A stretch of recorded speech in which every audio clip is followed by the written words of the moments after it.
$33-31, the Browns get the win in an incredible game, incredible fashion. A game normally Browns fans wouldn't necessarily see their team pull out at the end there, but they got it done today against the Ravens in a game, Anthony, that we know had massive, massive stakes for both these teams for a number of different reasons, but especially the Browns, because if you lose this game today, you're pretty much out of the AFC North race. And I think that the title card for this recap here, this discussion, is perfect. And I got to give props to our producer here, Luke, for coming up with it, because I think this was a game that felt the phrase Believeland has been thrown around for a lot of different things. There's the 30 for 30 that has that name to it and all these different things. Mm-hmm. But this felt like a classic. Like when you think of Believeland, this is what you think of. Finding a way to win a game like this, it was remarkable and something I think Browns fans aren't used to seeing.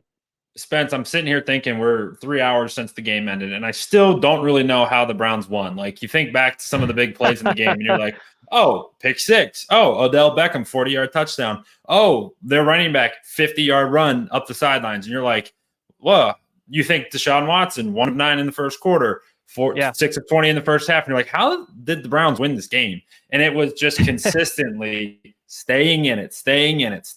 And then what do great teams do and great quarterbacks do when they have a chance at the end of the game? They go and win the football game. They do whatever it takes. And that was exactly the story of this game. They just hung around long enough, made a couple plays late, and then bang, Dustin Hopkins is on the field kicking a game winner. And you're like, how did we get here? Yeah. And how are we now in the driver's seat for the AFC North?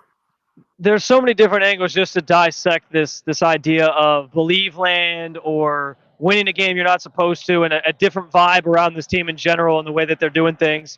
I think, though, I want to kind of start with just the concept that this team feels different than past Browns teams. And we had this conversation all the time centered around this team, whether it was with buddies at a bar or on platforms like this, where, listen, like, we've waited for a long time to see a Browns team or a Browns culture that could do this, what we saw today, like overcome the mistakes, find a way to win at any means necessary. And, stats be damned, you're going to find a way to get it done. And it's never happened. It's just never happened.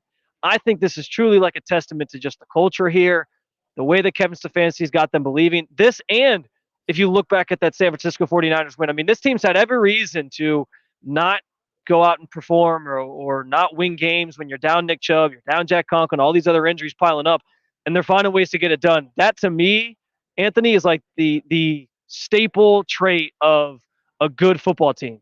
You find ways to win even when your back's against the wall and everything's stacked against you, and they've done that now probably twice this season with that 49ers game and now this one. Well, I'd even go 3 times at Indianapolis too. Like, that game was a roller coaster game, and these should have lost that one too. Probably, you're right. They just battle, and the thing is, and you see it.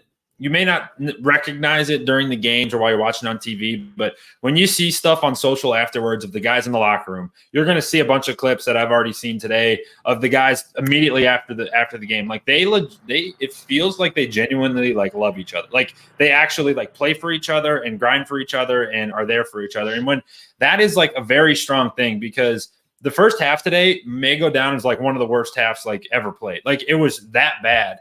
And they just were able to stick in it because, you know what? The defense was able to pick up the offense. How many times have we said that this year? We're 10 weeks in now, 11 weeks in. And how many times have we had to say the defense picked the offense up? But they're still doing it because they know, and Miles even said it after the game. He said, I'm trying to tell you guys, once 4 gets going, like, he's going to be tough to stop. And you think you saw a little bit of that today. So, like, this team just sticks together, stays in it. And today, days like today, you're like, holy cow. You don't know how it happens. But at the end, you look at the finished product, the pretty picture at the end, you're like, hey, Browns winners. And how did it happen? Yeah. It's a great team culture. Well, and you bring up Deshaun and Miles Garrett's comments after the game about, like, once he gets going, the sky's the limit. And I think that's very true because Deshaun is supposed to kind of be the great equalizer for you. He's supposed to be the player that puts you on par with some of these other championship caliber teams. You saw that today on the field behind me. Like, this is a championship caliber team in their own right in Baltimore. They have one of the best defenses in football along with Cleveland. Their offense is electric. You got Lamar Jackson under center. The defense was swarming. They found ways to slow him down. And on the flip side, like, first half, a little bit ugly. Not a little bit ugly. It was very ugly for Deshaun in the first half. Second half, he came out. He trusted what he was seeing. He made some plays. He was 14 of 14, 139 yards and a touchdown. Much cleaner, much better. And that was the guy that you gave up the draft picks for. That's the guy you paid $230 million for. Like, if he can be that consistently for 4 quarters rather than just halves, which we've been seeing the last couple of weeks, then yeah, like, I have no reason to believe that this team can't take that next step or be a championship caliber team, because when you have a good quarterback, that's what you're generally considered. Yeah, and when you have a great defense, the sky's the limit. Yeah, and this team does have a great defense. They gave up 31 points today to one of the best, top 6 offense in football. Fine. Guess what they did at the end? They turned him over and they got fourth down. Or they got him to fourth down. That's all you have to do. It's a special team. One stat that was sent to me: the Ravens are now only the 4th team in the Super Bowl era to lose after leading within the first minute and not trailing until the final minute of regulation. Wow, the Browns didn't have awesome. a lead until 0.00 on the clock. That is truly an incredible stat. I like that you shared that, because I think that puts it in perspective. But this is the funny thing about football, Anthony, because, and you know this as much as anybody, like, it's a weird game in that you can do everything wrong or you can do everything right. And sometimes you end up on the losing end when you do everything right, and you end up on the winning end when you do everything wrong. And that's kind of what we saw today. Like, the Browns did everything wrong for the better part of like 3 quarters today. And then when it mattered most, they got the job done. And that's kind of football, right? Like, it's the old Tom Brady Patriot way of, like, which that team's kind of going through some turmoil of their own right now, coming back from Germany. But that's the old adage of that dynastic team was, you just win at all costs. The fact that the Browns have now made that part of their personality, I think, is something that Browns fans should be really, really excited about. You love it. I heard something the other day. Zagura said it on Cleveland Browns Daily. The defense has cemented the floor for this team, and Deshaun Watson will set the ceiling. So that's kind of the mindset. You know what you're going to get from the defense on a day-to-day basis. If Deshaun plays as well as he did last week and then today, why not? Why not Cleveland? Yeah. That defense definitely set the tone. They have all season. They did it again today, and it leads to a Browns win. I want to get us out of here with a question, Anthony, because leading up to this game, there was a lot of talk about the stakes.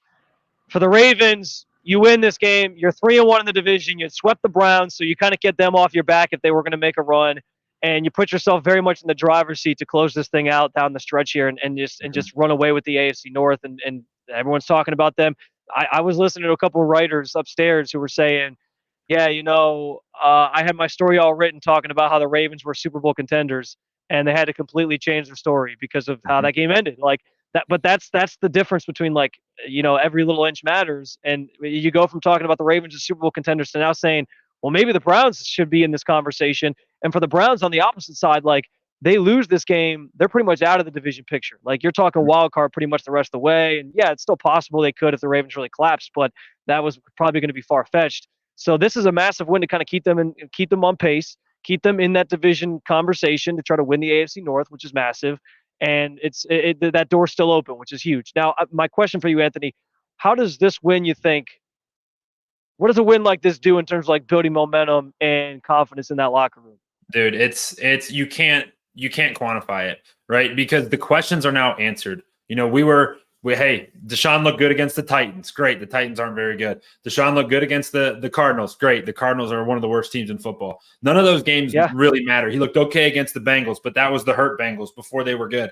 This one today, you walked in to arguably the best team in the NFL's stadium in an afternoon game where you didn't look good early. You stuck in it, and you come out with a win. Dude, the questions are answered, and this is where you see, like, you thought last week was a jumping off point. This is one where it's like, now he believes in himself. So now it's like, all right, this thing can go like that really, really quickly. This is a huge momentum shifter. You win this one today. You got the Steelers next week. If you can win that one, now all of a sudden you're 3-2 in the division with 1 game to go. You're back in the conversation. It can change the entire outlook of the season. We called, I think, the 49ers game a statement win, or like we called it a signature win for Stefanski, because there haven't been a lot of those on his resume to this point. I think this is, on top of being another signature win for Stefanski, as he's now adding to that resume. I think it's also just it was a statement by the team today. It was a statement that they are for real and that they should be part of this championship conversation. Yes, there's still questions about Deshaun. He's got to get those first halves ironed out. But like we said throughout this entire conversation, if he can be what he was in the second half today, man, this team very much could be Super Bowl contenders. I think that's undeniable at this point. Watch how the national narrative changes this week. Like it's going to be, hey, there's going to be a lot of believers. There's going to be a lot of believers on the Cleveland Browns, and I think that's a good way to say it. It's going to be an interesting conversation for sure nationally about this team. We'll see what it looks like, and you can obviously see what it looks like more with all the content here on the Browns Digest YouTube page, and of course over at brownsdigest.com. We got you covered over there at all times with all things Cleveland Browns. Thanks for watching. As always, guys, take care, and as always, follow along with us and the Browns Digest team.